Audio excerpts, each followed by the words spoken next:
Hey guys, it is Monday morning again. Well, where I am anyways, as I sit down to record this, it's late Monday morning. And it's not that I woke up late. I've been up since before 5 a.m. But as I sit here, it is just past 11. And yeah, I don't know what took me so long. I was ready to record the moment I opened my eyes, but for some stupid reason, I decided to do not that. And by not that, I mean I got hung up in the idea of making myself an overly elaborate breakfast, which I wasn't even really hungry for. I watched several episodes of Cobra Kai, which I had already seen before. And yeah, I guess it's been a waste of a morning so far, but that's okay. Not every day has to be productive, right? I had nothing else to do. But I still wanted to get this out of the way, so here we are. I spent a bit of time last night trying to rough out some notes, just some talking points about what I wanted to chat to you guys about today.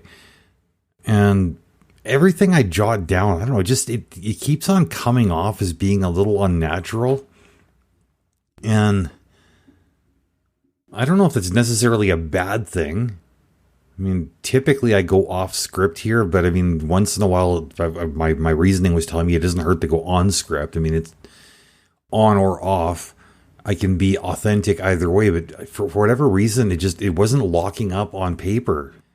And I don't really know why. So I'm going to try freestyling it, like without having anything to go on, nothing to fall back on. Hopefully everything comes out coherently. I don't really have a time limit in mind. This might be short, it might be long. I don't know. We'll find out together. I'm hoping not too long, though, because, I mean, it's not really a complicated thing. It's just, yeah. I guess I could spend a whole bunch of time setting up for the story, or I could just get into the story. So, as most of you know, I've been volunteering a lot lately at a local nonprofit organization. And it's been really, really rewarding. I met some interesting people, and I feel like I've been getting along with most people reasonably well. I mean, like any other group of people, there's a couple of players that are just aggravating in certain search situations beyond belief. And I don't think it's that they're bad people. I think one of them, I just need to learn how to navigate. I haven't quite figured out what the rules are with this person yet. And that's fine. I'm happy to put in a bit of time and figure them out. I mean, one of the people I've been volunteering with, when I first met him, I thought the guy was just a straight jerk, but it turns out I just didn't really understand where he was coming from. And once I understood what was motivating him and was able to validate him based on that understanding, we've come to like each other quite a bit. In fact, he's gone from being one of my least favorite people to being one of my most favorite people.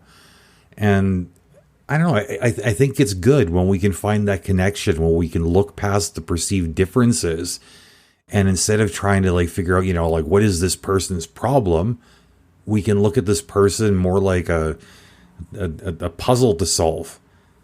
They're not necessarily doing anything to us. They're not necessarily behaving inappropriately or being, some kind of way, as they say. They might just be them, authentically them. And because we don't know how to put them in proper context, we sometimes develop really unfair dislikes for people that maybe we shouldn't be disliking. We might be depriving ourselves of an opportunity to make a new friend. But because we prioritize these preconceived notions that we walk into a situation with, that doesn't happen. So all of that to set up for this. Late last week, we were working on a task collectively, and then later, once that collective task was finished, some of us went to do the next thing, and others went to do another thing entirely, which is all fine and good. But me having worked for so many years of my life on construction projects, I had developed this habit of just having a really, really harsh sense of humor with people that I'm working with, especially when working with my hands. And I had assumed that anybody else who works with their hands would have had a similar background. You know, like that's the context I'm coming from. I frame things in the sense that everybody is supposed to have a thick skin. If somebody ribs you, you rib them back, and it's just the way it goes. Nobody needs to develop an eating disorder based on the fact that they've been teased over the way they approach something or the way they do something. It's just the way it is. And in kind of like a weirdly, I don't know, some might see it as a toxic kind of sense, being verbally abusive is a love language. As silly as that might sound. You know, like when somebody would cut themselves or something like that, instead of the other guys and occasionally girls that were around saying, "Oh my God, are you okay?" It would be a case of like, walk it off. Or, you know, don't worry, it's like a tampon won't fix, that sort of thing, right? And we'd all have a good laugh, including the person who had been injured, and we'd move on with our day, not a big deal. So this work day that we were having last week, it's not like there was a lot of back and forth. There was just one person who did something that I thought was worthy of a little bit of gentle ribbing. And so, of course, I offered that healthy, as I thought, dose of ribbing to this person.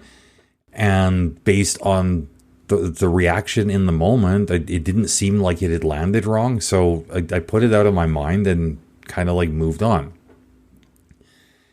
Anyways, yesterday, this person came and approached me and said, "Hey, when you get a chance later, I need to have a chat with you because you said a couple of things that really, really bothered me. And I want to clear the air." Cool, whatever. I'm approachable, but at the same time, it didn't even occur to me that this gentle ribbing I had offered to this person would have been the source of the hurt. So for the next half hour, 45 minutes, whatever it was, before we had a chance to actually get face to face and talk, I'm racking my brain trying to figure out, what did I say like that this person overheard that they found so bothersome? Because it didn't even occur to me that it was something I said to them. I thought it must have been something I said that was overheard, because I couldn't think of a single thing I might have said to this person that would have been an issue. And so I'm turning myself inside out, and I'm a little bit neurodivergent, and I've got some trauma in my past. So when somebody is not happy with me, especially when they've made some fairly vague comment about what the problem with my words or actions might have been, and especially when I've got some time to think about it, I don't deal super well with that. So I was very, very distracted. Anyways, it got to the point where we got to have our face to face, and it was explained to me that, like, yeah, there was a couple of things you said, and the way I interpreted them was that you didn't understand that I was in a precarious situation. I was doing the best I could, and here you were kind of like insulting my technique, insulting my work, and by extension insulting me. And I'm hearing this guy's perspective. I'm thinking that is like completely shocking to me. So, I mean, my response was to say basically, like, look, the message you received was not the message I intended to send. And I'm not trying to make excuses for my words that you found hurtful. I just want you to understand that there was no malicious intent.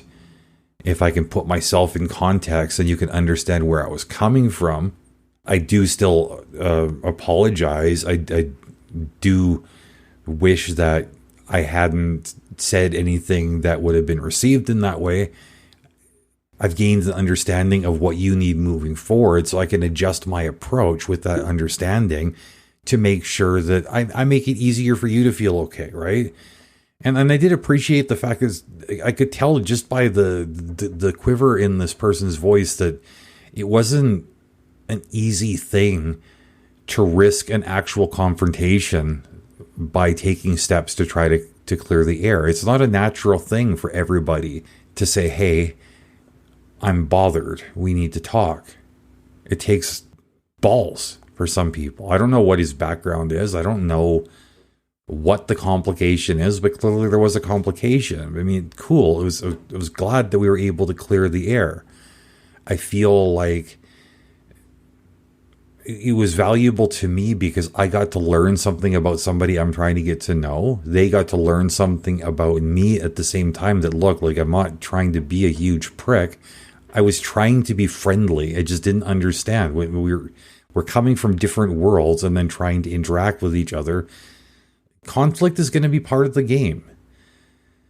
You know, that much you can't avoid. But I think what I learned from this whole situation mostly was, well, a couple of things. One is that over the years, I've said fairly frequently that I believe that we all have more in common than we have in conflict. And if we can stop focusing on the perceived conflict and look for the common ground, more often than not, we're going to end up making friends with people, or at the very least being friendly with people that we didn't think that we were ever going to be friends with, that we never thought we were going to be able to be friendly with.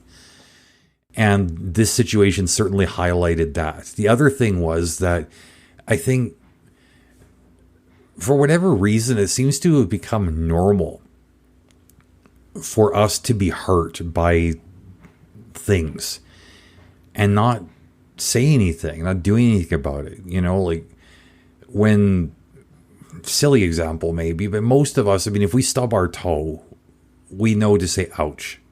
We know to express whatever emotions we're feeling about the pain. You know, if I stub my toe on the corner of the couch or something like that. Me personally, I don't hesitate to not just say ouch. I might even use some extremely colorful language. Sometimes I even yell at the inanimate object. Yeah, you stupid fucking couch. But when we're dealing with people, when we stub our feelings on them, it doesn't occur to us to say ouch because, you know, I don't want to look weak. I don't want to rock the boat. I don't want to this. I don't want to that. And we let these hurt feelings fester and they get in the way. They get infected. They could ruin our day. They could ruin our week. They could ruin a potential relationship. They can leave the people around us wondering. Some people will wonder, you know, what's this person's problem? Other people will wonder, what did I do? But there's always that wondering, you know, like clearly something is wrong. We just don't know what it is. And it's not fair to expect people to read our minds. They don't know what's bothering us. We have to tell them. And while, you know, fairly frequently when there's a conflict, only one person involved with the conflict is aware that it's going on, right? Because, I mean, if it's me and my feelings are hurt, I can think of the exact moment when my feelings got hurt. It's a defining moment in the situation. But to the other people involved or the other person involved, that moment was invisible. They had no reason to focus on it. They had nothing emotionally tied up in that moment. They didn't notice it. It just wasn't there from their perspective. So for them not to come and try to make things right, it doesn't mean that they're being like shitty people. It doesn't mean that they're unobservant. It just means that they had no reason to look at it. We can give them a reason to look at it, just like my acquaintance did with me by saying, hey, we need to talk. I'm bothered. What a wonderful invitation. So I guess all that to say this. If somebody comes to you and says, look, I was bothered by something you said or did, don't get on the defensive. I'm glad I didn't get on the defensive. None of us is in a position to determine whether or not we've done something wrong. I mean, we have to rely on the people around us to tell us that. You know, like, if I'm being completely honest, so this had been several years ago. If somebody had said, look, I need to talk to you about something that you said that bothered me, I would have racked my brains and thought, well, I didn't say anything. I wouldn't have even bothered to hear them out. I would have just said, you know what? I haven't done anything wrong. I don't know what your problem is. But figure it out. I don't give a shit. Don't bother me with this shit. And if they had come to me and said, well, you know, actually you did do something and it was this and this and this, I could have just as easily said, you know what? I don't personally find that bothersome. And on top of it, I didn't mean it that way. And if your feelings are hurt, too fucking bad. That's your problem. And for many years, that's how I approached things. And I felt very, very well justified in that. It was perfectly reasonable. Even as I say it out loud, there's a part of me that still thinks it's reasonable. But it's only reasonable to me. I can't be entirely hung up on, what makes sense to me. I can't get hung up entirely on what I've noticed, what I remember, what I intended. Yes, these things all play into the situation, but they're not the entire picture. We also have to consider, actually, I don't want to say we. I have to consider the other perspectives around me because it matters to me how I get along with people or don't. So, yeah, I guess I don't really want to get too much farther into it. I mean, I think it all kind of makes sense, right? I mean, at least I'm hoping it makes sense to anybody who's listening, and part of what I was thinking about, when I was pondering this, I thought about a quote, and I wasn't sure who had said it, so I ended up having to look it up. So it turned out to be a quote by Anais Nin, and the quote was, "We don't see things as they are, we see them as we are." And I think that says a lot about the differing angles that I could look at the situation from. I mean, for the person that came to me, my words were framed in the way he would have approached the situation. When I thought about the words as I was saying them, I saw them as harmless because it wouldn't have bothered me.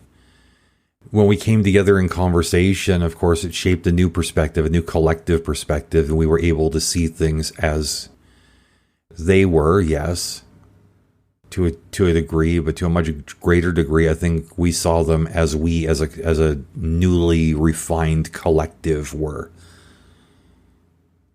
We saw them through the lens of, the message sent is not always the message received, but if we can take a few minutes to talk about it, then we can put each other in the proper frame.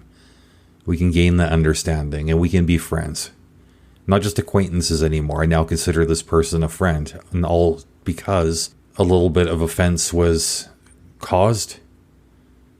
It was discussed, understanding was gained, and here we are, stronger for it. So if I was going to give anybody anything that I would say, well, try to put it into practice this week, two things. Try to figure out how to be approachable. Try to hear out where another person is coming from. Of course, it doesn't mean you have to put your own stuff to the side. You can explain yourself. Just don't excuse yourself. Yeah, I mean, offense is taken, it's not given. But at the same time, if somebody says, look, these are basically the things I can handle. These are the things I can't. Can you please approach me on a level that works for me? If you care at all about the person, it doesn't hurt to bend a little bit, does it? So yeah, be approachable. The other thing is, if you're bothered by something, muster up the courage like this person did with me. It's not going to be easy. I mean, it's so weird, like what a natural impulse it is to say ouch when there's physical pain. But what a foreign concept it is turned into when we're dealing with emotional pain. But I think that if we consider the situation that I dealt with, we can learn that pushing past that insecurity can lead to good things.